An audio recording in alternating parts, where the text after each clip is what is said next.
Eu trabalhei por quase 5 anos numa central de telemarketing receptivo no centro da cidade. Turno da madrugada. Você aprende rápido que aquele lugar não foi feito para a gente durar muito tempo. O ar-condicionado é sempre gelado demais, a luz branca nunca apaga. E o fone no ouvido vira praticamente uma extensão do corpo. A voz começa a sair no automático com 2 semanas. Depois de 1 mês, você esquece como é falar com alguém sem ter que seguir um script. Naquela época, eu era supervisora de setor, um andar inteiro, com cerca de 40 operadores. A empresa funcionava 24 horas por dia, mas durante a noite só ficava mesmo o nosso andar ligado. O resto do prédio era um vazio de baias escuras, um silêncio abafado, misturado com o barulho baixo de teclas, chiado de headset e atendimentos frios indo e vindo. A gente rodava muito funcionário. Vinha, treinava, aguentava 3 noites e pedia as contas. Mas de vez em quando aparecia alguém mais calado, que só queria um canto, um salário e silêncio. E foi assim que a Rebeca entrou. Ela chegou numa segunda-feira, fim de mês. Tinha uns 25, 26 anos, cabelos escuros, lisos, sempre presos, óculos simples, roupa básica. Nunca atrasava, não puxava conversa, entregava o que a meta pedia. Não era das melhores, mas também não dava trabalho. Daquelas que ninguém repara. O que ali era quase um elogio. Na 3ª semana dela, eu passei fazendo o giro de rotina pelas baias e notei uma coisa estranha. A estação dela marcava 30 minutos de atendimento contínuo. Isso era incomum. O tempo médio das ligações ali era de 5 a 8 minutos, no máximo. Cheguei mais perto. A tela dela ainda mostrava o sistema ativo, ligação conectada e o áudio do cliente saía baixinho no headset. Rebeca estava sentada, reta, olhando fixo para o monitor, completamente parada. Chamei pelo nome dela, encostei de leve no ombro. Ela tomou um susto seco, olhou para mim rápido, depois voltou para o monitor e só disse que tinha se distraído. Pedi para encerrar a ligação e fazer a pausa. Ela obedeceu. Eu até pensei em preencher um relatório de advertência, mas acabei deixando passar. Tanta coisa pior para resolver naquela noite. Na madrugada seguinte, terça, eu já cheguei de olho. Quase 3h30 da manhã, e lá estava a Rebeca, sentada, com o headset mal encaixado, olhando para o monitor. A tela indicava uma chamada de 42 minutos. Dessa vez, nem esperei muito. Fui direto na estação. Chamei pelo nome. Ela demorou uns 2 segundos para responder. Disse que estava com dor de cabeça, que achava que tinha apertado alguma coisa sem querer e travado o sistema. Pedi para reiniciar. Ela fez, mas sem olhar para mim. Foi aí que comecei a sentir aquele incômodo que você não sabe explicar. Não era medo. Era aquela sensação de que tem alguma coisa errada e ninguém está prestando atenção. Mas, de novo, entre supervisão, meta, relatório e silêncio, a gente engole muita coisa. Na 3ª noite, tudo explodiu. Cheguei para o plantão por volta de 22 horas. À 1h da manhã, o sistema registrava que a Rebeca tinha iniciado uma chamada. Nada demais. Mas quando fui checar o painel geral de atendimentos às 4h10, vi que a ligação dela ainda constava como ativa. 3 horas em linha. Achei que fosse erro do sistema. Tentei desconectar remotamente. Nada. Pedi ajuda para o técnico da madrugada. Ele também tentou derrubar a chamada pelo terminal central. Não conseguiu. E foi ele quem disse que a ligação da Rebeca não aparecia nos logs principais. O ramal constava como ocupado, mas não havia nenhum registro de entrada. Era como se a ligação tivesse começado do nada. A essa altura, já dava para sentir que tinha alguma coisa muito errada. Fomos até a baia.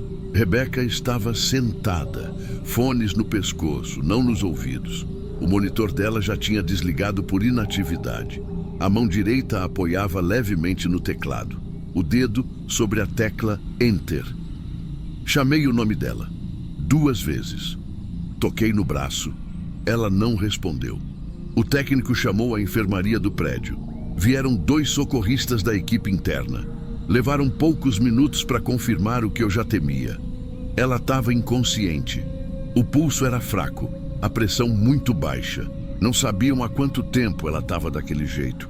Enquanto os socorristas tentavam estabilizar, eu só conseguia olhar para o monitor apagado e para a forma como ela ainda apertava devagar aquela tecla, como se esperasse que algo fosse acontecer. Quando a ambulância levou Rebeca, ela ainda estava desacordada. A maca passou no meio das baias e ninguém falou nada. Alguns nem tiraram os fones. Outros nem perceberam. Era isso o mais doído. No relatório do hospital, constava surto dissociativo com quadro de exaustão severa, privação de sono e uso contínuo de medicamento psiquiátrico sem acompanhamento. Mas a parte que mais me bateu foi a seguinte frase: paciente apresentou sinais de colapso gradativo ao longo de pelo menos 48 horas, sem que houvesse intervenção.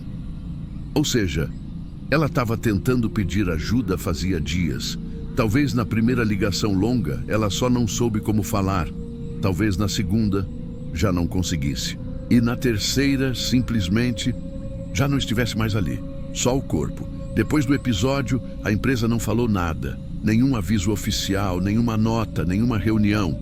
A estação dela foi limpa na mesma manhã, os dados apagados, o login desativado. Na noite seguinte, outro operador já usava aquela baia.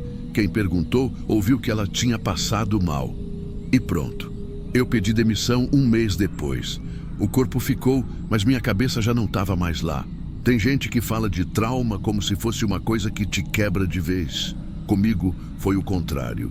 Eu fui me desfazendo aos poucos, como se o dia a dia ali fosse um apagador.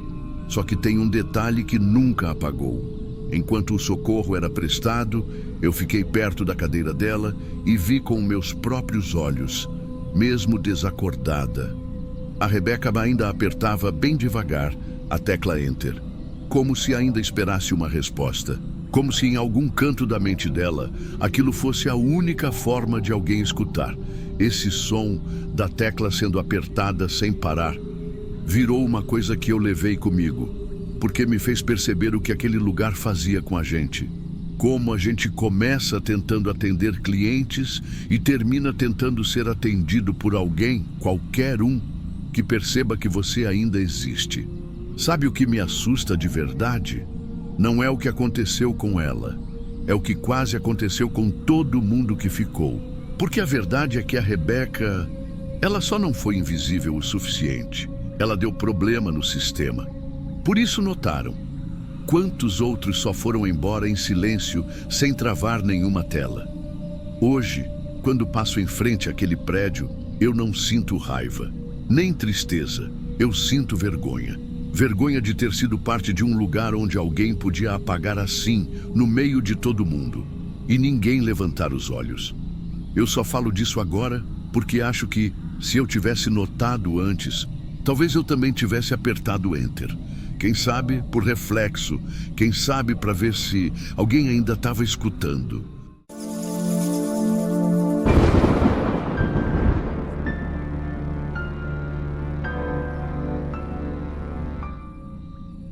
Eu lembro exatamente da cor do céu naquela noite. Era sexta-feira, começo de maio, céu limpo, quase sem vento. No rádio, antes de sair de casa, ouvi que o índice de violência tinha caído naquele mês. E por algum motivo que hoje me enoja, aquilo me deu uma sensação boba de alívio, como se fosse ser um plantão tranquilo. A gente nunca devia pensar isso. Meu nome é Carlos. Sou socorrista do SAMU há quase 12 anos. Já passei por muita coisa nesse tempo. Acidente com motoqueiro que atravessou no vermelho, idoso que infartou sentado no sofá, criança engasgada que a gente conseguiu reverter no último segundo. Já vi vida voltando, mas vi mais vida indo. E mesmo assim, nunca tinha passado por uma noite como aquela. Na base estava eu, a Renata, nossa médica de referência, e o João, técnico de enfermagem. Turno das 19h às 7h, viatura limpa, tanque cheio, rádio funcionando. Começamos do jeito certo. Trocamos ideia, rimos de umas bobagens do grupo do plantão, aquela coisa que a gente faz para quebrar o peso da profissão. Até por volta de meia-noite, tudo dentro do normal. Atendemos um chamado por suspeita de queda de pressão em um bar. Nada demais. Voltamos, demos uma olhada nos equipamentos e aí... silêncio. Mas não o silêncio bom, de quem sabe que o povo tá bem. Era aquele silêncio estranho que parece esconder alguma coisa. O rádio, que normalmente chia ou chama de tempos em tempos, ficou mudo demais. Era 1h27 quando comentei com a Renata. Tá tudo quieto, né? Ela olhou para mim sem desviar do celular e respondeu só com meio distraída. O João já estava cochilando na maca de trás, com o jaleco cobrindo o rosto. A gente costuma dizer que quando o rádio para de falar por muito tempo, é porque tem alguma coisa grande acontecendo. Às vezes é pane na rede, às vezes é erro da central, às vezes é só azar mesmo. Mas sempre que acontece, a gente sente na barriga que alguma coisa vai vir. E vai vir torta. Foi exatamente às 3h05 que o rádio falou. A voz do operador veio seca, como se já tivesse pedido aquilo antes. Unidade 08, chamada para parada respiratória. Menor de idade. Endereço, Rua do Cedro, número 11, bairro União. Eu imediatamente olhei para Renata. Ela já estava erguida, ajustando o colete. Mas aí o operador continuou. Chamado reencaminhado. Ocorrência original registrada 011 a 02. Atraso por falha de comunicação. Eu não entendi. Fiquei parado com a chave na mão. Renata travou também. João acordou na hora, sem entender direito. Como assim reencaminhado? Ela perguntou direto no rádio. A resposta veio do operador numa voz baixa, constrangida. Houve represamento na fila de chamadas. Sistema teve falha de sincronização. O envio agora foi autorizado. A gente entrou na viatura sem dizer nada. Eu estava dirigindo com o peito travado. 7 minutos e meio depois, viramos na Rua do Cedro. Era uma rua simples, de bairro de periferia, asfalto irregular, postes piscando e só 2 cachorros soltos na calçada. A casa era a terceira da esquina. Portão baixo, luz acesa na sala, porta fechada. Descemos com pressa. A porta estava encostada, mas não trancada. Empurrei devagar. Foi ali que a gente viu. A mulher, a mãe, estava sentada no chão, bem no meio da sala, encostada na parede. Ela segurava o filho no colo, com os 2 braços em volta do corpinho dele, como quem embala para dormir. Mas ele estava rígido, pálido, com os olhos semicerrados, a boca um pouco aberta e o pescoço tombado para o lado, como se tivesse cansado demais para ficar firme. Ela não chorava, não falava, só olhou para a gente como quem reconhece finalmente uma visita que estava atrasada. Renata ajoelhou na hora, pediu acesso, começou os procedimentos. João estava atrás, com a maleta aberta, mas eu fiquei parado. Demorou uns segundos até que a ficha caísse. A pele da criança já estava fria, a rigidez era evidente. E mesmo assim, a mãe não largava. Ela olhava como quem ainda acredita. Renata fez todos os testes: estímulo, ausculta, dilatação. Depois olhou para mim e balançou a cabeça bem de leve. João mordeu o lábio, fechou os olhos e encostou a testa no braço. A mãe ainda não tinha falado nada. Mas depois de uns minutos, com a voz mais calma que eu já ouvi em alguém naquela situação, ela soltou: "Eu sabia que vocês iam vir, por isso eu não liguei de novo. Só fiquei esperando alguém bater na porta." Essa frase me desmontou, porque ela não estava revoltada, não estava gritando, não estava exigindo nada. Ela só esperou durante 2 horas inteiras, com o filho nos braços. E agora, no final da parte 1, a história para aqui. Não por falta de conteúdo, mas por respeito à sua divisão. A parte 2 vai retomar exatamente do ponto onde paramos, aprofundando o peso emocional, o impacto institucional e o silêncio que vem depois do fracasso. A mãe não soltou mais nenhuma palavra, só ficou ali, balançando levemente o menino no colo, como se o simples movimento pudesse fazer o tempo andar para trás. A Renata sentou no chão do lado dela, encostando devagar as costas na parede, como quem entende que não é momento de dizer nada. Eu fiquei na porta. O João ligou para o IML, passando os dados, pedindo remoção. Voz embargada, pausada, daquele jeito que quem conhece já percebe de longe. É criança. A gente ficou ali por mais de 1 hora. Ninguém ousou interromper o momento da mãe. A única coisa que eu consegui fazer foi trazer uma manta da ambulância. Não adiantava nada, mas parecia que cobrir o menino era a única coisa que eu podia oferecer, mesmo que tarde demais.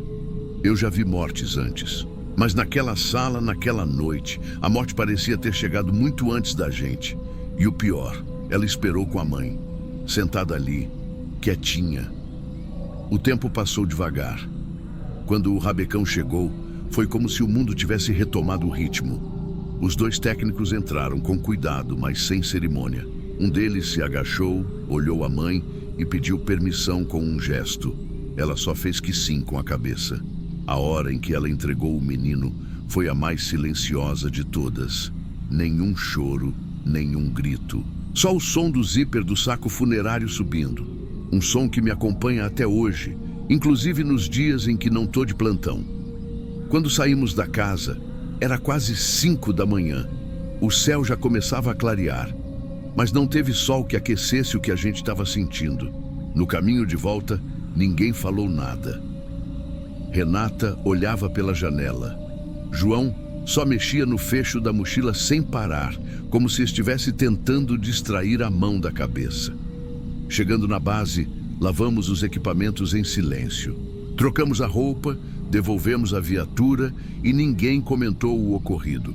Na segunda-feira, como sempre, teve reunião. Aquelas típicas orientações da chefia, ajustes de protocolo, revisão de fluxos, reforço nas boas práticas. Mas ninguém mencionou a sexta-feira. Nenhuma vírgula, nenhuma nota de ocorrência, nem sequer uma frase informal do tipo "chegou atrasado porque o sistema travou". Era como se aquilo tivesse acontecido só pra gente. E talvez tenha mesmo. Porque, no fundo, os únicos que carregam isso são os que estavam lá. O operador que reencaminhou, a gente que atendeu e a mãe que não ligou de novo. Desde aquele dia, eu desenvolvi um hábito que muita gente acha estranho. Mesmo nos meus dias de folga, eu ligo o rádio da central a cada 40, 50 minutos. Não por obrigação, não por vigilância, mas por medo. Medo de alguém estar esperando demais por um socorro que já devia ter chegado. Medo de confiar demais num sistema que às vezes falha. E quando falha, é sempre onde não pode. Eu não conto essa história para apontar culpados. Não tem vilões aqui. O sistema falhou. A central falhou. A gente falhou também mesmo sem querer. Mas sabe qual é o problema? É que o erro nesse tipo de profissão tem consequência que não se apaga. O que eu vi naquela sala não vai embora com o tempo, nem com justificativa, nem com estatística de melhora. A gente fala muito em salvar vidas, mas ninguém prepara a gente para quando a vida já se foi. E a gente chega atrasado, não por escolha, mas por confiança demais num sistema que não devia precisar de fé para funcionar. E no fim das contas, é isso que eu levo comigo desde aquela sexta. Não é sobre heróis, não é sobre acertos, é sobre não repetir o erro. Nem que seja ligando um rádio num sábado qualquer, só para garantir que, dessa vez, alguém vai bater na porta a tempo. Você já passou por algo que falhou por culpa do sistema? Se quiser contar, mesmo sem dar nome ou cidade, os comentários estão abertos. Às vezes, o erro não foi seu, mas a culpa ficou.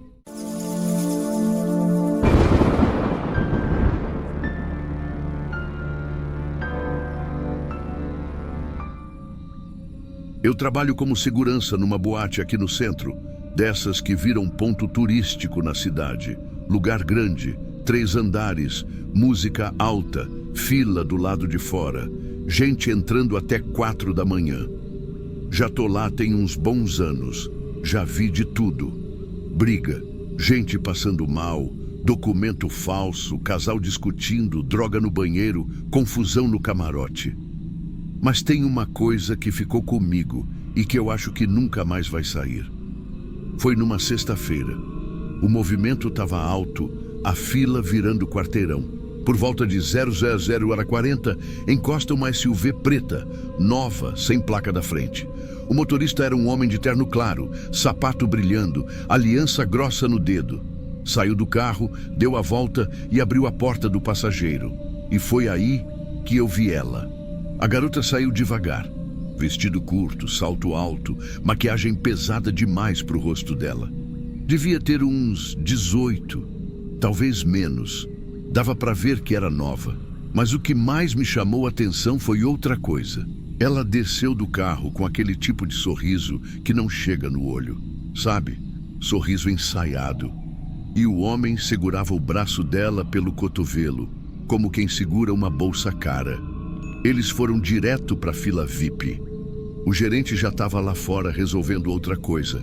E a hostess olhou rápido o documento. O nome dela estava na lista. Só que ali, naquele primeiro contato, eu senti que tinha algo errado. Porque ela evitou olhar para mim.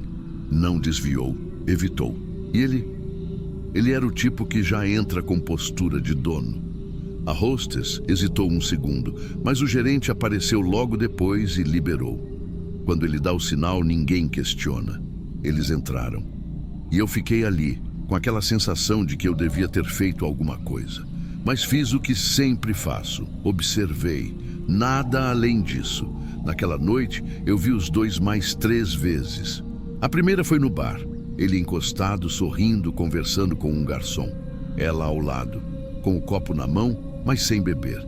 Ele mandou vir outra rodada mesmo assim. Aquilo me incomodou, porque ela não tinha nem tocado na bebida ainda, e ele já estava pedindo mais.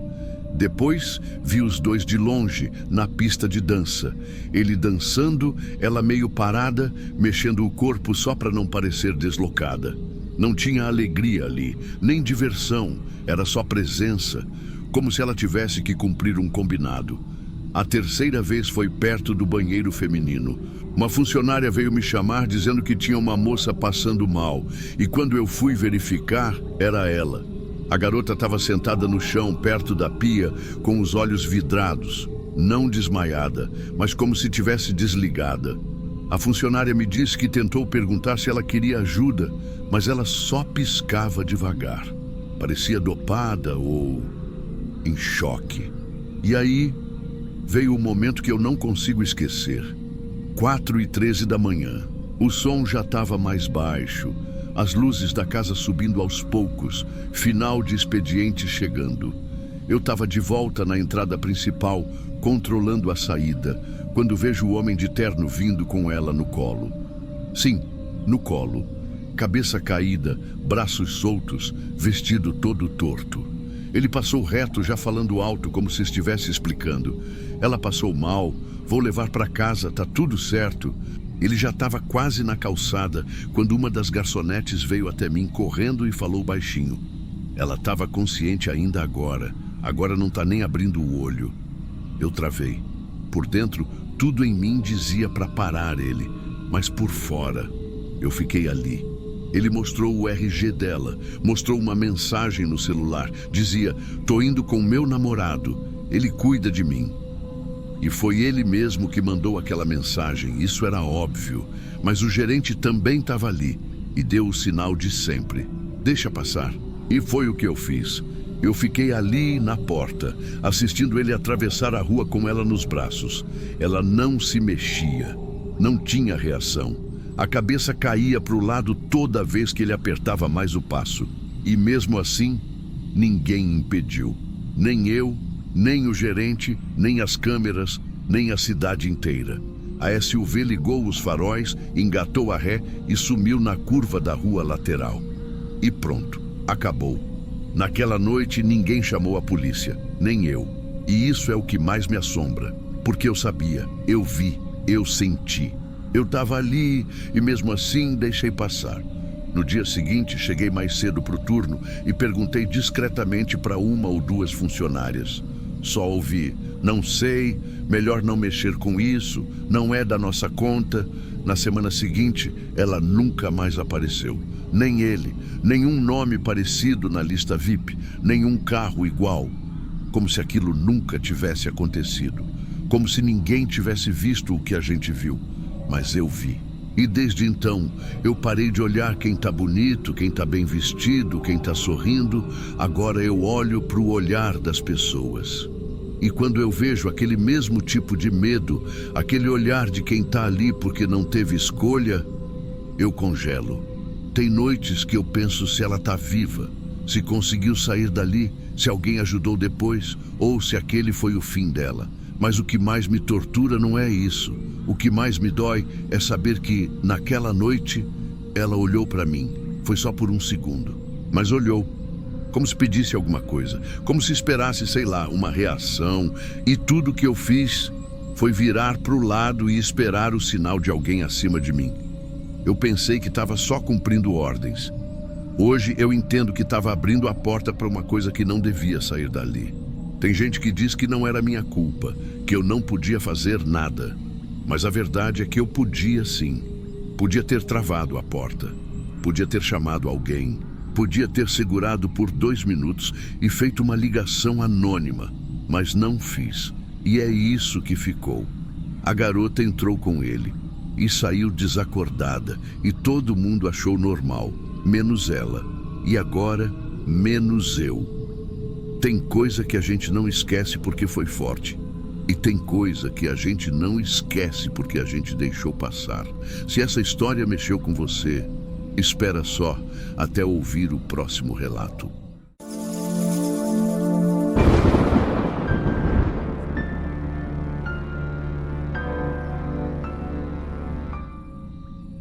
Eu não sou de ficar mandando essas coisas em canal de história, não.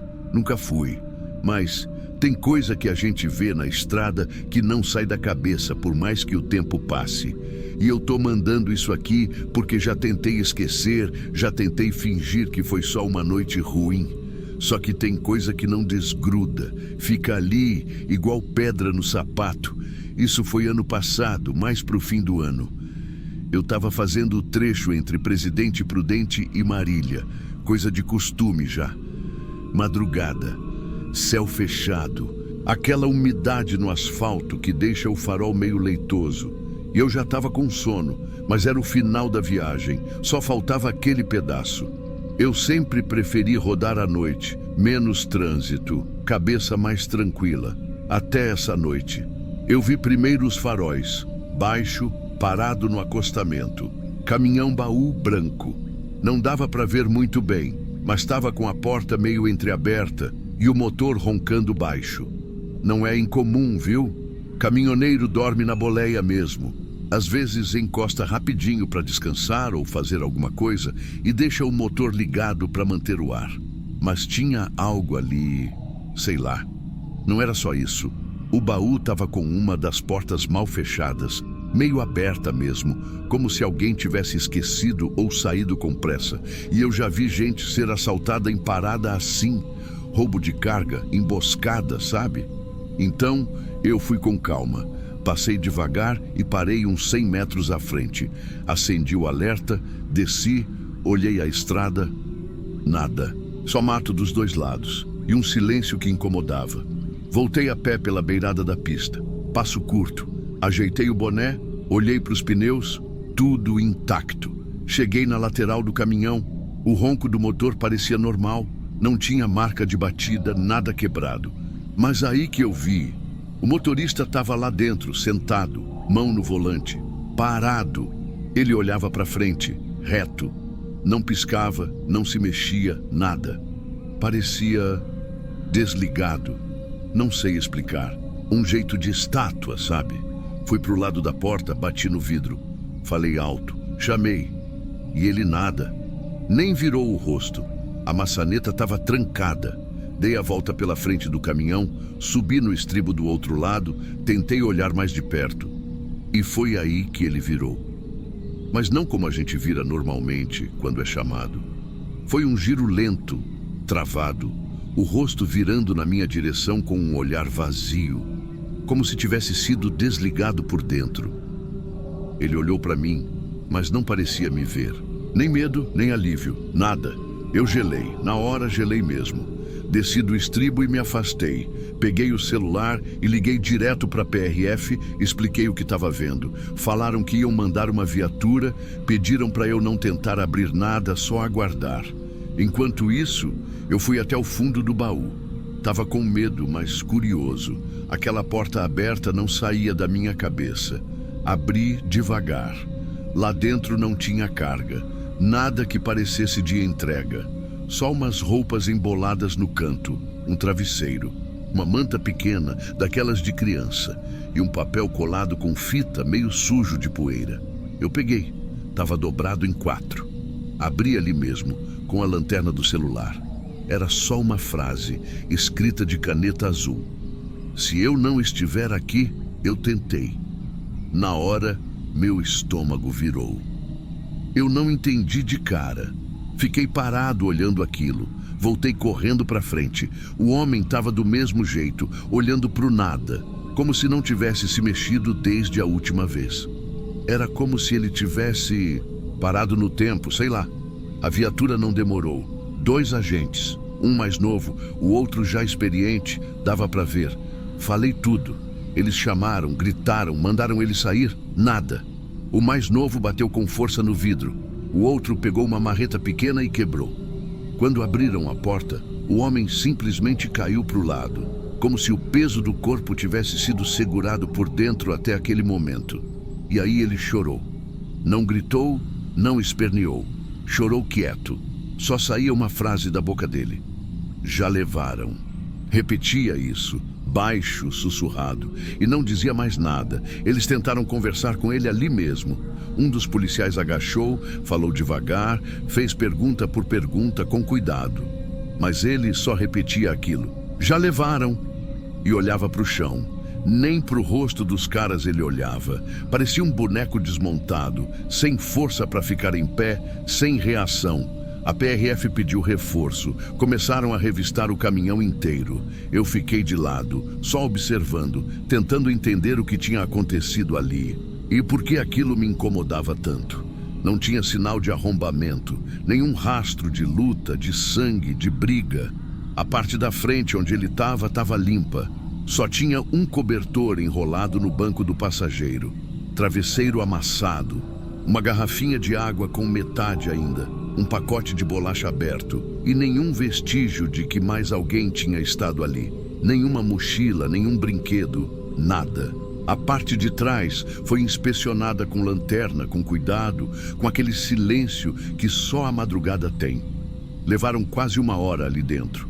E eu fiquei só escutando os passos, os faróis da viatura iluminando o acostamento e o mato em volta. Nada. Nenhuma pista. Só o bilhete. Levaram o homem para a delegacia, mas ele foi como quem não queria ir. Não reagia, mas também não ajudava. Caminhava com os ombros curvados, como se não tivesse mais coluna. Um dos agentes voltou para falar comigo e pegar meus dados. Falei do que vi, do bilhete, de como ele estava, do baú. Entreguei o papel e até o cara da PRF engoliu seco quando leu. Perguntei se era assalto, se tinha alguém foragido. O policial só me disse, não parece, mas é sério. E anotou o resto. Fui liberado pouco depois. Voltei para o meu caminhão com uma sensação esquisita, como se eu tivesse deixado alguma coisa para trás ali naquele acostamento. Dei partida e fui embora devagar, com o retrovisor virado para trás por mais tempo do que devia. Fiquei sabendo o que tinha acontecido 2 dias depois. Um amigo que trabalha num pátio de triagem comentou por cima. Disse que o homem que a PRF pegou ali era caminhoneiro velho de estrada. Nome limpo, ficha limpa. Pai solo. A mulher tinha falecido no parto da filha e desde então era só ele e a menina. Levar ela nas viagens curtas era comum, porque não tinha com quem deixar. E ela gostava. Dizem que ele adaptou o banco de trás, colocou cortina, travesseiro, joguinho de tablet, essas coisas. Naquela noite, ele parou num posto pequeno, bem antes de onde eu encontrei ele. Resolveu tirar um cochilo rápido. Disse que deixou tudo trancado e ela dormindo ali atrás. 20 minutos, no máximo. Quando acordou, a porta de trás estava destravada. E ela não estava mais lá. Não tinha rastro, nenhuma câmera funcionando, nenhum movimento estranho registrado. Ele procurou em volta, correu pelos cantos, perguntou para os frentistas, que nem viram ela. Mas também, frentista de madrugada não presta atenção em tudo, né? Ele entrou em pânico. Tentou ligar para a polícia, mas travou. Travou mesmo. Dizem que ele ficou com o celular na mão por minutos, só olhando para a tela, com o dedo no botão. E depois, entrou no caminhão e dirigiu até onde não dava mais. Foi quando parou no acostamento. Não porque o caminhão teve problema, mas porque ele não conseguiu mais continuar. Travou ali, ficou sentado, horas, sem conseguir tomar uma decisão, esperando talvez que alguém aparecesse e dissesse o que fazer. Ou encontrasse o que ele não teve força de procurar direito. Nunca encontraram a menina. Nem sinal. Não virou caso nacional. Ninguém divulgou direito. Não tinha imagem, não tinha suspeito, não tinha nenhuma câmera com resolução decente. A única coisa que tinha era um pai. E o buraco que ficou onde deveria estar a filha dele. E aquilo me destruiu. Não pela história em si, mas pelo silêncio em volta dela. Ninguém fala, ninguém ficou sabendo. Um caminhão parado num acostamento com o motor ligado passou a ser só mais um detalhe na paisagem da estrada. Mas para mim, ficou. Eu passo por ali de vez em quando. E toda vez que vejo o farol baixo no acostamento, minha mão sua no volante. Eu lembro do rosto dele, olhando para mim, sem piscar. Do barulho do motor girando no vazio, e do papel com a frase escrita torta, como se tivesse sido escrito rápido, com a mão tremendo. Se eu não estiver aqui, eu tentei. Eu não sei o nome dele, não sei se ele continua rodando, mas sei que tem silêncio demais nesse trecho da estrada. Silêncio de quem gritou e ninguém ouviu.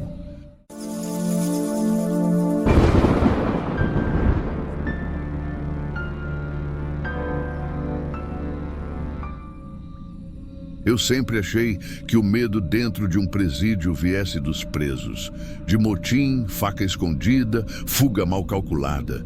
Achei que fosse o barulho que mais assustava. Mas eu estava errado. Meu nome é Daniel, tenho 34 anos e sou agente penitenciário há 6. O que vou contar aconteceu quando fui transferido para o turno da noite num presídio de segurança média. Era uma unidade antiga, mas considerada tranquila. O tipo de lugar em que todo mundo já conhecia todo mundo, onde as brigas eram mais por cansaço do que por raiva. Só que talvez esse fosse o maior problema. Na primeira semana, me senti deslocado. Todo mundo já tinha seu jeito de fazer as coisas. As rondas aconteciam a cada 30 minutos, mas na prática não eram levadas tão a sério. Tinham setores com câmeras que mal funcionavam, áreas com pontos cegos e algumas celas marcadas como inativas, que ninguém nem se aproximava. A B07 era uma dessas. Ela aparecia no mapa do bloco como inativa para manutenção, sem data para retorno. Na primeira ronda, passei em frente com a lanterna e, sem querer, mirei para dentro. Não vi ninguém, só um fundo escuro com um pedaço de pano pendurado. Parecia parte de um cobertor ou roupa de cama. Não dei importância, mas aquilo ficou na cabeça. Na segunda noite, mesma coisa. O pano continuava ali, um pedaço cinza, encolhido no canto. Pensei que fosse resto de limpeza, algo esquecido, mas me incomodava. Todas as outras celas inativas que eu tinha visto estavam limpas, vazias. A B07 tinha cheiro, um cheiro abafado, diferente, quase azedo. Comentei de leve com um colega mais antigo, só para ver se ele falava algo. Ele deu risada e disse: "E essa cela tá fora de uso desde fevereiro, deixa quieto." A risada dele foi seca, sem graça, como quem quer encerrar assunto. Na terceira noite, aconteceu.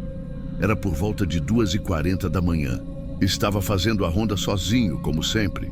Os outros dois do setor estavam sentados na sala de monitoramento, conversando baixo. Fui passando pelo corredor do bloco B e o som que eu escutei me parou no mesmo instante. Era como um gotejar, sabe? Mas ritmado. Não era água, era mais seco, como se algo estivesse batendo muito devagar em alguma coisa de metal. Pensei que fosse um cano, um vazamento, mas vinha da direção da B07. Fui andando devagar até lá. O corredor estava mais frio do que o resto do bloco. Talvez por causa da ventilação, sei lá. Quando parei em frente à cela, o barulho cessou, como se tivesse sido desligado. O silêncio veio de repente, mas no lugar dele veio o cheiro. Era forte. Sabe quando você mistura mofo, sangue seco e urina? Um cheiro que parece grudar na garganta. Me deu ânsia. Apontei a lanterna para dentro da cela e vi o mesmo pano, só que um pouco mais esticado, como se alguém tivesse se mexido. Mas eu não podia entrar. Aquela cela estava marcada como desativada e o protocolo não permite abrir sem registrar. Chamei o supervisor pelo rádio. Ele respondeu com a voz sonolenta, perguntando o que eu queria àquela hora. Falei que havia escutado barulho vindo da cela B07. Ele respondeu com calma. Tá desativada, Daniel, desde fevereiro. Não tem nada aí. Pensei em voltar. Juro. Pensei em simplesmente virar as costas e esquecer. Era isso que todo mundo fazia. Mas alguma coisa... Não sei explicar. Era como se algo me empurrasse. Peguei as chaves, destranquei a tranca externa e abri a porta devagar. Estava escuro, mas o feixe da lanterna pegou direto no canto da cela. E ali estava, um homem. Magro, deitado no chão, coberto com um lençol encardido. Boca amordaçada com gaze, olhos fundos, arregalados, tentando mexer o braço, mas sem força nenhuma. Não gritou, não falou. Só respirava, com um som engasgado, como se estivesse no limite. Na hora, eu congelei. Ele me olhava como quem já tinha desistido. Nem esperava socorro mais, só respirava como dava. Eu não consegui dizer nada, só chamei pelo rádio, gritando dessa vez, pedindo socorro médico, reforço, qualquer coisa. E mesmo com o caos que se seguiu, mesmo depois da maca, das luzes, da correria, o que ficou foi o silêncio, porque ninguém sabia o nome dele. Levaram o detento desacordado, com pressão quase zerada, sinais de desidratação severa e escoriações nas costas, provavelmente por ficar muito tempo deitado no chão úmido. Na ficha do sistema, ele não existia. Nenhuma movimentação recente. Nenhuma transferência, nenhuma anotação de punição, de isolamento, nada, como se ele tivesse sido engolido pelo prédio. Eu acompanhei a equipe médica até a ambulância. Fiquei parado ali no pátio, tentando entender como alguém pode desaparecer num lugar onde todo mundo está trancado. Como você apaga um ser humano num prédio cheio de planilhas, chaves e câmeras? Quando voltei para dentro, os superiores já estavam na unidade. O clima era outro. Agora todo mundo corria. Todo mundo parecia surpreso. Mas ninguém estava realmente chocado. Era mais incômodo do que espanto. Como se aquilo fosse uma sujeira jogada para debaixo do tapete que alguém, por acidente, resolveu levantar. Nas investigações que vieram depois, a história se encaixou devagar. O preso, que depois descobrimos se chamar Marlon, 26 anos, tinha se envolvido numa briga no pátio, uma confusão generalizada dias antes da minha chegada. Alguém decidiu colocá-lo em isolamento só por precaução, mas foi fora do protocolo, sem registro, sem relatório, só para esfriar a cabeça dele.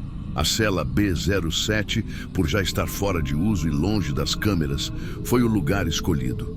O agente responsável pela transferência teria anotado à mão em um papel de ronda. Papel esse que nunca foi digitado no sistema. Esqueceu, talvez. Ou deixou para depois. E o depois nunca veio. Marlon ficou ali 3 dias. 3 dias sem banho de sol, sem água, sem ninguém saber. Trancado numa cela que no papel estava vazia. O cheiro que eu senti era dele começando a morrer. O mais absurdo foi perceber o quanto aquilo não causou o escândalo que deveria. Claro, abriram sindicância, suspenderam o responsável. Mas dentro da unidade a conversa era outra. Muita gente achava que eu tinha forçado demais. Que se não tivesse aberto, estava tudo certo. Ouvi piadinhas. Virou salvador agora, Daniel. Vai dormir com a consciência tranquila, é? Eu pedi transferência. No mesmo dia. Nem fiquei para a reunião do dia seguinte. O que me assustou não foi a cela em si. Não foi o estado do preso. Não foi o erro. Foi o costume. A naturalidade com que deixaram a cela sumir da rotina. O modo como ninguém mais passava por lá. Como se o prédio tivesse aprendido a ignorar aquele espaço. E como eu quase aprendi também. Se eu tivesse passado mais uma semana ali, talvez nem tivesse aberto a porta. Talvez aquele cheiro tivesse virado parte do turno, como tudo mais. E talvez hoje eu só lembrasse da B07 como uma cela desativada, com um pano esquecido no canto. Mas não dá para esquecer. Tem coisa que a gente vê e não desvê. E tem silêncio que a gente escuta pelo resto da vida. Eu nunca mais voltei a trabalhar em presídio. Às vezes me perguntam por quê. Eu respondo que cansei da rotina. Mas a verdade é outra. A verdade é que eu descobri que o pior barulho de uma cadeia é o som de uma porta que nunca devia ter ficado fechada.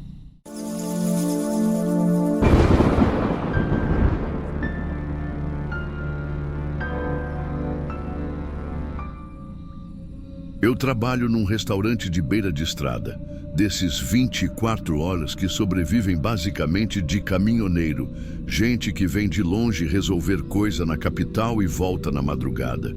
E de vez em quando, alguém que só não quer dormir em casa. Trabalho lá faz quase 2 anos, sempre no turno da madrugada. Já vi de tudo.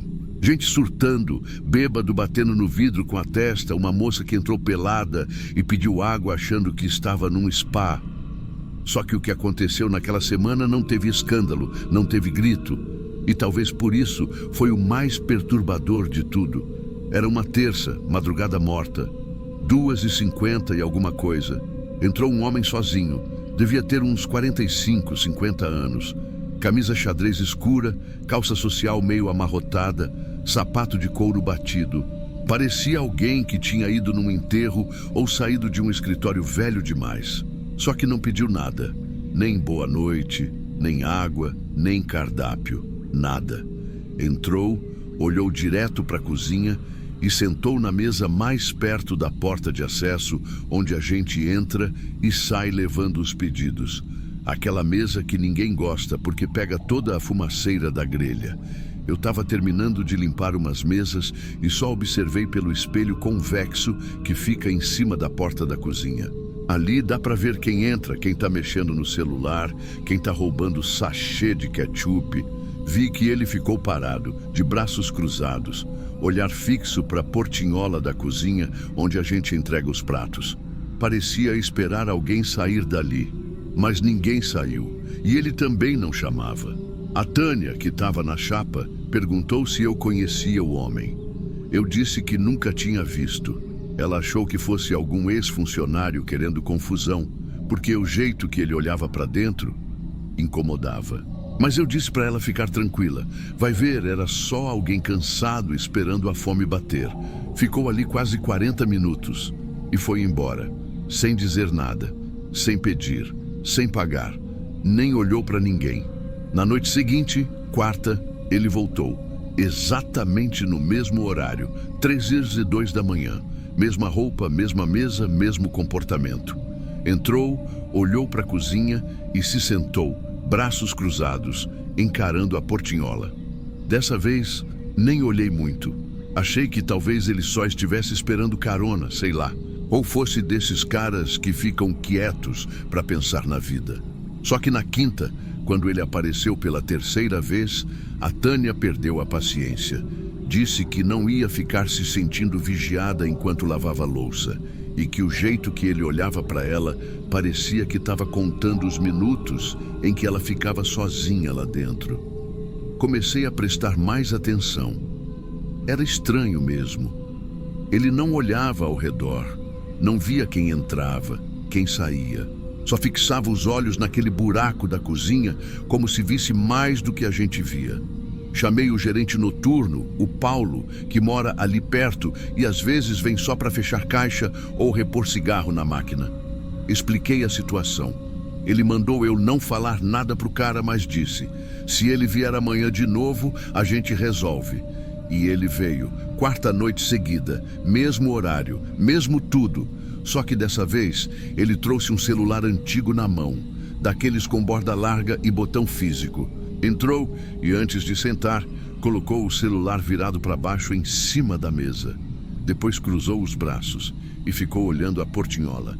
O Paulo já estava lá dentro. Me mandou ir até ele com o bloco de pedidos só para tentar puxar assunto. Fui. Parei ao lado da mesa e perguntei se ele queria alguma coisa. Ele não respondeu. Nem ergueu a cabeça. Só levantou a mão e apontou bem devagar em direção à cozinha. Um gesto pequeno, como se não tivesse pressa. Isso me deu um calafrio que eu não consigo explicar até hoje. Eu não perguntei mais nada. Só voltei.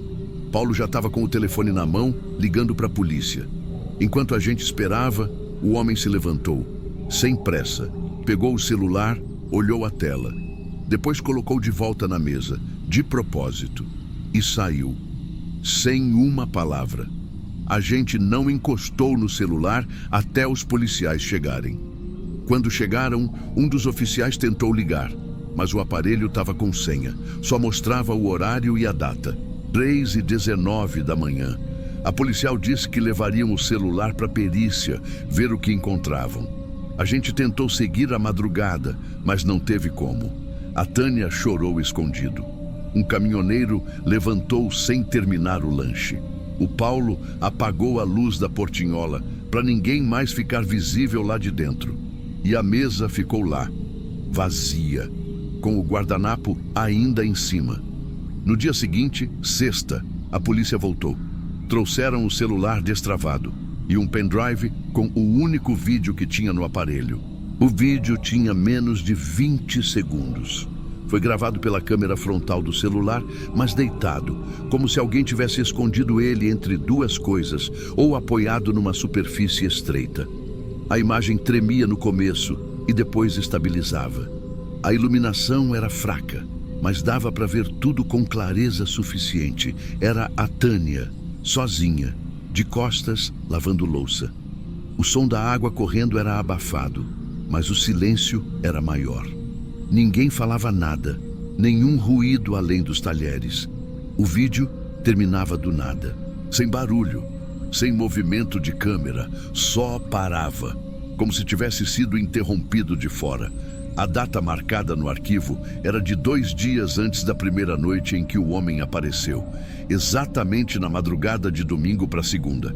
A parte que não fez sentido para ninguém foi o local da gravação, porque pela angulação e pela parede que aparecia ao fundo, o celular só podia estar num canto da cozinha que fica atrás da prateleira de panelas. Um cantinho que ninguém entra à toa. Só tem pano velho, uns baldes e o extintor. E só dá para chegar ali entrando por dentro da cozinha. Só por dentro. Ninguém passa por ali sem ser visto. A Tânia ficou branca. Disse que nunca viu o celular, nem percebeu ninguém ali atrás. E eu acredito nela. A gente é poucos funcionários e o restaurante só tem uma entrada. E mesmo que ele tivesse entrado escondido, alguém ia ver. A porta faz barulho, o sino toca, tem sensor de presença. Aí veio o pior. O Paulo pediu para puxar as gravações daquelas madrugadas. E foi aí que o nó fechou. O sistema de câmeras mostra tudo. Caixa, entrada, estacionamento, cozinha, freezer. São 12 câmeras, só que quando a gente abriu os arquivos, justo as gravações entre 2h50 e 3h10 daquelas 3 madrugadas estavam cortadas. Todas, como se alguém tivesse pausado ou desligado, mas o sistema não foi violado, não teve alerta, não teve falha de energia, só sumiram. 3 buracos no mesmo horário em 3 noites seguidas. Foi aí que o Paulo, que sempre tenta manter a pose de durão, olhou para mim e perguntou: "Você trancou a cozinha de madrugada?" Eu disse que sim, sempre. Só que agora eu não tenho mais certeza de nada. Porque mesmo que eu tenha trancado, a chave ficava ali pendurada do lado da porta do depósito. Fácil de pegar, fácil de devolver. E a gente nunca confere isso. A Tânia pediu demissão naquela mesma manhã. Não quis esperar nem aviso. Disse que não ia voltar, nem para pegar o uniforme. A gente tentou entender o que aquele homem queria, mas nunca houve resposta. A polícia ficou com o celular, tentou rastrear o número, encontrar a origem do vídeo, mas nada concreto. O homem não foi identificado e nunca mais apareceu. Eu continuei mais uns dias, só para juntar coragem. Mas cada vez que entrava na cozinha, eu olhava para o canto da prateleira. Mesmo sabendo que o celular já tinha sido levado, a sensação de estar sendo observado ficou. Comecei a desconfiar de tudo. De espelho, de saquinho de farinha fora do lugar, até da torneira pingando. Na semana seguinte, pedi transferência para outra unidade. E fui embora sem falar com quase ninguém. O restaurante ainda funciona. Vira e mexe eu vejo os stories de algum colega repostando o pão na chapa ou o famoso prato do caminhoneiro. Mas até onde eu sei, a mesa perto da portinhola da cozinha continua vazia. Ninguém mais senta ali de madrugada. E quer saber? Eu entendo. Porque quando eu passo na frente daquele lugar, só de carro, com o vidro fechado, eu olho para o lado sem querer. E toda vez eu tenho a mesma impressão de que ele ainda está ali, sentado, esperando alguém sair. Se você ficou até o fim, cuidado. Você já é do tipo que observa em silêncio. E esse é exatamente o perfil que a gente procura por aqui. Se inscreve antes que a próxima história seja sobre você.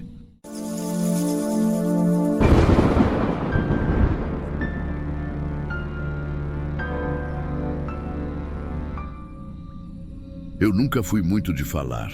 Trabalho quieto, entrego o que me pedem, assino onde tem que assinar e vou embora. Mas tem coisa que, mesmo você querendo esquecer, parece que fica acendendo de novo na cabeça. Igual essa história. Na época, eu estava no 3º mês de contrato numa empresa terceirizada, que cuidava da manutenção noturna de prédios públicos. Eu peguei o turno do hospital estadual aqui da cidade, um prédio antigo, bem grande, com vários blocos. Tinha uma ala principal, que ainda estava ativa, e um outro setor, mais profundo, que já tinha sido desativado. Era a antiga ala psiquiátrica, segundo os funcionários antigos. O hospital passava por reformas, e muita coisa tinha sido fechada por corte de verba. Esse bloco, por exemplo, estava com os leitos desmontados, a rede de oxigênio desligada e nenhum funcionário fixo alocado lá. Só a vigilância mesmo que fazia ronda de tempos em tempos por protocolo. A maioria das noites eram tranquilas. Quando aparecia chamado era coisa boba. Disjuntor que caiu, sensor que parou de responder, esse tipo de coisa. Mas teve uma noite, acho que era meados de abril, que começou a vir um chamado repetido, sempre no mesmo horário, sempre da mesma lâmpada. Era o quarto 36, lá do fundo da ala desativada. A luz acendia sozinha, entre 1 e 2 da manhã. E como a norma era economizar energia nos setores sem uso, os seguranças achavam estranho e pediam para eu verificar. Na primeira vez, fui lá, olhei o interruptor, vi que estava ligado, desliguei e pronto. Coisa simples. Mas no dia seguinte, mesma coisa, luz acesa. E no 3º dia, de novo. Comecei a achar que podia ser problema no interruptor ou algum retorno no circuito. A fiação do hospital era velha, mal remendada, então pensei que fosse um curto intermitente. Troquei o espelho, troquei os fios, refiz os conectores. Voltei no dia seguinte e... adivinha? Luz acesa. Só que aí veio o detalhe que me fez desconfiar de verdade. Eu tinha deixado o disjuntor desligado. Não era possível a lâmpada acender daquele jeito sem energia. E eu mesmo conferi antes de sair. Pensei em erro meu. Vai ver, liguei de novo sem perceber. Voltei lá, dessa vez de madrugada mesmo, no horário que ela costumava acender. Pedi para o segurança me avisar pelo rádio assim que a luz acendesse. E assim que ele falou, fui direto para lá. A luz estava acesa, mas o disjuntor ainda estava desligado.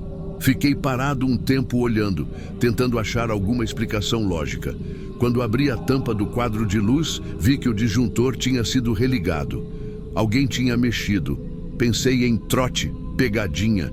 Gente entediada em turno de madrugada faz besteira às vezes. Mas só eu tinha a chave do quadro daquele andar e eu levava ela comigo. Foi aí que eu resolvi consultar o sistema de monitoramento interno. Não eram todas as câmeras que estavam ativas naquele bloco, mas algumas continuavam ligadas por exigência legal, segundo o pessoal da segurança. Pedi para olhar os registros do horário da luz, umas 01:24, mais ou menos. A câmera do corredor principal mostrava o quarto 36 claramente. Vi o vídeo e vi a luz acendendo, mas ninguém entrou. Não apareceu sombra, vulto, nada. Só a luz acendendo, como se alguém tivesse ligado pelo interruptor. Só que não tinha ninguém lá dentro, nem antes, nem depois. E isso me gelou por dentro, porque eu já tinha descartado o defeito elétrico. A única explicação era: alguém estava entrando fora do alcance das câmeras. Foi aí que comecei a reparar em outra coisa. Num dos vídeos anteriores, enquanto eu ia voltando no tempo, vi uma movimentação estranha. Alguém da equipe médica, dava para ver o uniforme, descia do segundo andar da ala ativa e entrava no bloco desativado, por uma escada lateral que conectava os dois prédios. Isso por volta de 01:10. Fiz o favor de voltar outros dias, mesmo horário, mesma coisa. A mesma pessoa descia com alguma coisa na mão. Um pacote, uma pasta, algo leve, mas que ela segurava com cuidado. Entrava no bloco interditado e sumia da vista da câmera. Só que dessa vez eu não falei com ninguém, nem com segurança, nem com a chefia. No dia seguinte, deixei o rádio de lado e fui eu mesmo observar. Esperei a tal profissional sair da ala principal, dei uns bons minutos e fui atrás, mas sem fazer barulho. Subi até o andar de cima do prédio ativo e da escada de emergência consegui observar pela janela quando ela abriu a porta do bloco antigo com uma chave que ela mesma tirou do bolso. Entrou direto, luz nenhuma no corredor. Só a do quarto 36 acendendo segundos depois. Fiquei ali, parado, tentando entender o que estava acontecendo. E então ouvi. Não era um som alto, era uma voz abafada, como se alguém estivesse tentando acalmar ou pedir silêncio. Depois, um grito, não de dor, mas de alguém assustado. Voltei sem ser visto e naquela mesma manhã, antes de ir embora, fui até um amigo do setor de RH. A gente tinha feito o curso técnico juntos e ele confiava em mim. Perguntei, como quem não quer nada, quando tinha sido a última vistoria oficial naquele bloco. Ele consultou os registros e disse que a última entrada registrada lá tinha sido em fevereiro. Desde então, o setor estava sem movimentação noturna. Só que aquilo era mentira. Tinha movimentação, sim. E alguém estava usando aquele espaço para algo que não constava em lugar nenhum. Não sei o que me deu. Na mesma semana, fiz uma denúncia anônima direto na ouvidoria da saúde estadual. Usei o computador da empresa, deixei o horário e tudo documentado. 3 dias depois, fui chamado para uma reunião de realocação. Não me perguntaram nada. Só me transferiram para outro hospital. Nunca soube o que aconteceu com aquela médica, ou com quem estava naquele quarto. Mas fiquei sabendo, por voz de corredor, que o bloco psiquiátrico foi finalmente fechado com concreto e que até a escada lateral foi lacrada. Me perguntaram por que eu pedi para não trabalhar mais no turno da noite. Eu só disse que tinha coisa que quando você vê, não tem como fingir que não viu. E que tem luz que acende por um motivo, mesmo quando você queria que ela apagasse para sempre. Na nova unidade para onde me mandaram, as coisas eram bem mais organizadas. Prédio novo, equipe reduzida, protocolos mais rígidos. Só que, mesmo sem ninguém dizer nada, dava para sentir que a transferência não tinha sido sorteio. Foi para me tirar de lá. Teve gente que estranhou. Ué, você estava tranquilo no Hospital Central? Por que trocou? Eu desconversava. Falava que era mais perto de casa, que o turno era melhor. Mas não era. Era mais longe e o turno era o mesmo. A verdade é que depois daquilo, eu perdi o gosto por aquele tipo de serviço. Continuei por necessidade, claro. Tenho filha pequena, aluguel, escola para pagar. Mas nunca mais consegui olhar uma lâmpada acesa do mesmo jeito. Aquela luz do quarto 36. Ela não devia estar acesa, não era um defeito, era um sinal. Um sinal de que tinha alguém fazendo uso de um espaço público, escondido, sem registro, sem autorização. E o pior, não era um alguém comum, era alguém de dentro. Alguém que sabia que não teria câmeras, que não teria patrulha, que ninguém se importaria com um andar abandonado num hospital velho. O tipo de pessoa que liga a luz sem medo, porque tem certeza de que ninguém vai olhar para lá. Eu olho. Sempre olhei. Desde moleque, meu pai me ensinou a reparar no que está fora do lugar. Uma luz acesa onde não devia, um disjuntor religado sem sentido, um corredor que não devia estar sendo usado. São essas coisas que mostram quando tem algo errado. E eu vi. O mais doído é pensar que ninguém mais quis ver. Nenhum segurança quis se meter, nenhum coordenador quis abrir uma sindicância, nem mesmo quando eu discretamente sugeri investigar. O que ouvi foi sempre o mesmo. Evita se envolver, Marcelo. Isso não é com a gente. Não é com a gente, até virar, até algum dia aparecer no noticiário, até alguém sumir e ninguém entender como. Se eu tivesse ficado calado, talvez ainda estivesse lá. Subindo as mesmas escadas, mexendo nas mesmas caixas de disjuntor, fingindo que estava tudo normal, mas não estava. Não estava mesmo. Porque eu ouvi, eu vi, e eu sei que aquilo ali não era assistência médica, era outra coisa. E ninguém quis dar nome.